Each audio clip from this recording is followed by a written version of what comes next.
டேய் ஒரு நிமிஷம் நிறுத்து. டேய் அவனை எங்கேயோ பார்த்த மாதிரியே இது, ஆனால் பேர் தான் ஞாபகம் வரும். அது யாரா இருக்கும்? குமார்னு கத்து. குமாரா? குமாரே அப்பா அவன் இல்லை. சண்முகன்னு கத்து.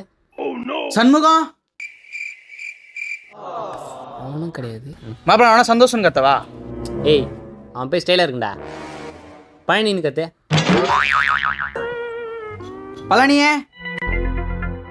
மாப்பிள்ள திரும்பி பார்க்குறான். அப்போ அவன் பேர் தான் இருக்கும். டெய்லி பேசிட்டு வந்துடுறேன். எப்பா பழனியா?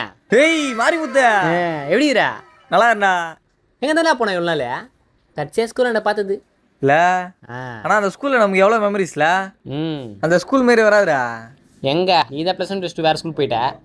எங்கே மாப்பிள்ள வீடு மாட்டேன், அதான் அங்கே கிட்டக்கிற ஸ்கூல் போயிட்டேன். எப்படி எத்தனை வருஷம் ஆனாலும் பேர் கண்ணு மாதிரி கரெக்டாக சொன்ன பார்த்தியா? தெரியும்டா, நம்ம பழக்கம் அப்படி. சரி மாப்பிள்ள அட்டா. சரி பார்த்துப்பா. ஆ டேய் யார் அது? ஸ்கூல் ஃப்ரெண்டரா. உங்கள் அப்பா ஒன்று 5ஆவது ஸ்கூலில் நிறுத்திட்டாரு. நீ எந்த ஸ்கூலில் பச்சா? நான் எங்கே பச்சேன்? ஆ டேய் நான் ஸ்கூலுக்கு வெளியே சோள கடை போட்டிருந்தேன். அப்போ அவன் மச்சான் என் பக்கத்துலேயே போண்டா கடை போட்டிருந்தான். அப்போ ஸ்கூலுக்கே நாங்கள் தான் பெரிய சப்ளையரு.